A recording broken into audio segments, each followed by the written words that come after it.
Hello peeps and welcome to the last part of Season 1 Compact Killer Guide. Season 2 with the next 4 killers will resume in November.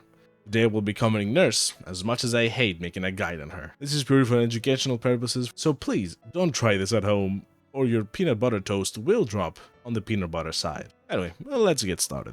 The Nurse is special in terms of movement speed, since she's the only killer that is slower than survivors by default, moving at 3.85 meters a second, 0.15 meters a second slower than a survivor's sprinting speed. Nurse has 2 charges on her blink. She can use to go through any wall or floor except the edge walls on maps. And I mention these walls because in Macmillan Estate's Suffocation Peak, these edge walls extend into the map on one side, and the Nurse cannot pass through them. Nurse takes 2 seconds to charge up her blink, and travels by default 20 meters in 1.5 seconds on the first blink. You can always release the charge before the 2 seconds and travel a less distance in less time. After your first blink, you have 1.5 seconds to charge up your second blink before succumbing to fatigue. Second blink, because you have less time to charge it, goes a shorter distance, up to 12 meters. The default fatigue after blinking is 2 seconds, increased by 0.5 seconds for every extra blink. Attacking after a blink adds an additional 1 second of fatigue, bringing the maximum up to 3.5 seconds. After using her power, she has to recharge each blink she used separately. It takes 3 seconds per blink, but begins alongside fatigue, not after it. Now, for the big DBD nerds, here's a list of her different movement speeds. While fatigued, she moves at 0.96 meters a second, while charging a blink at 2.89 meters a second, walking between blinks at 1.54 meters a second, charging a second blink at 1.16 meters a second. Finally, her lunge after a blink is at 6.16 meters a second. Nurse is also one of the 2 killers affected by light burn. Shining a flashlight for 3 seconds on her, or hitting her with a flashbang or similar item while charging her blink will stun her for 2 seconds. Additionally, shining a flashlight on her body before she starts charging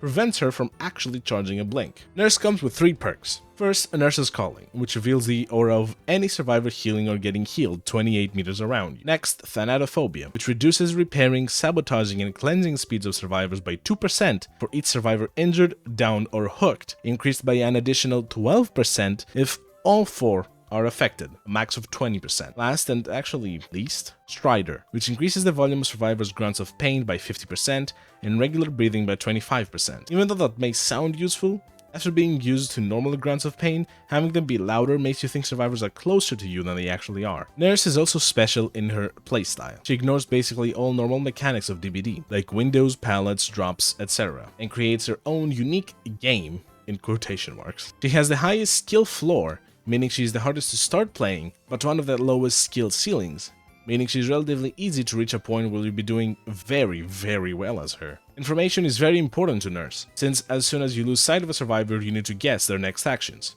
meaning you have to center your playstyle around eliminating as many of these situations as possible. For example, if a survivor goes around a wall, you could blink through and hit them, but if they change directions, you will miss and enter fatigue. To counter this, you'd want to use your first blink to go to the corner of the wall, giving you clear sight of the survivor and eliminating the chance they would turn back around the corner, and then use your second blink to get the hit if needed. As you get better and have a better grasp of her power, you'll be able to decide for yourself what is the best strategy for each loop and wall. A common strategy survivors use to dodge Nurse is run in a straight line and turn back as Nurse blinks forwards them, avoiding her completely. Counter this if a survivor is one fully charged blink away from you and you expect them to try the strategy. Don't fully charge a blink. Instead, use it at 50 to 75% charge to get between your previous position and the survivor. If they turn around, you get a free hit.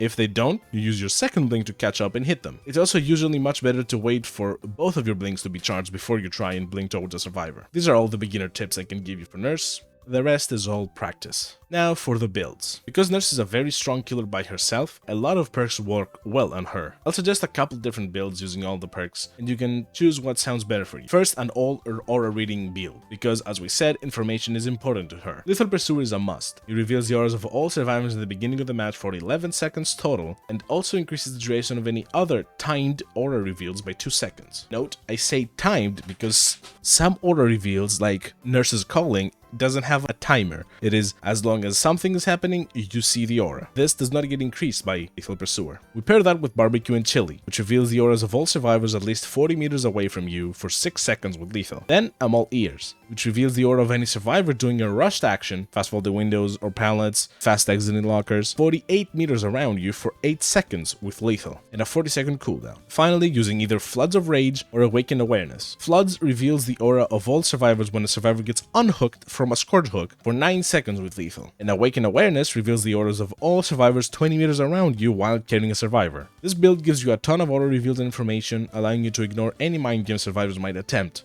And here's another build that is pretty effective. First, Agitation, which increases your movement speed while carrying a survivor by 18% and your tear radius by 12 meters. Starstruck, which makes every survivor in your tear radius while carrying a survivor exposed, lasting for an extra 30 seconds after you hook or drop the survivor, or when they exit your tear radius. Awakened Awareness, as we mentioned before, and you have a couple of options for the last perk. Floods of Rage or Distressing to make your tear radius bigger, specifically 26% bigger. The choice is yours. Now for the actual build that I would suggest on Nurse, a very strong and very annoying build. Pain Resonance, damage generated with the most progress for 15 seconds when hooking a survivor on a scourge hook and interrupting the survivors from repairing, paired with Dead Man's Switch, which blocks any gens survivors stop repairing for 30 seconds after hooking a survivor. To make this even more obnoxious, you could use Barbecue and Chili, not leaving survivors any chance of avoiding you while doing gens. Or Agitation to reach the scourge hooks faster and easier. Finally, any perk you really want. I'd suggest something like Make Your Choice, making any survivor rescuing someone from a hook exposed for 60 seconds if you are at least 32 meters away from the hook. Or Devour Hope, which gains stacks when survivors unhook others with you 24 meters away, giving you bonuses for said stacks. Plus 5% movement speed for 10 seconds after hooking a survivor on 2+ tokens, making all survivors exposed for 3+ tokens, and even allowing you to Mori survivors for 5 tokens, which is the max.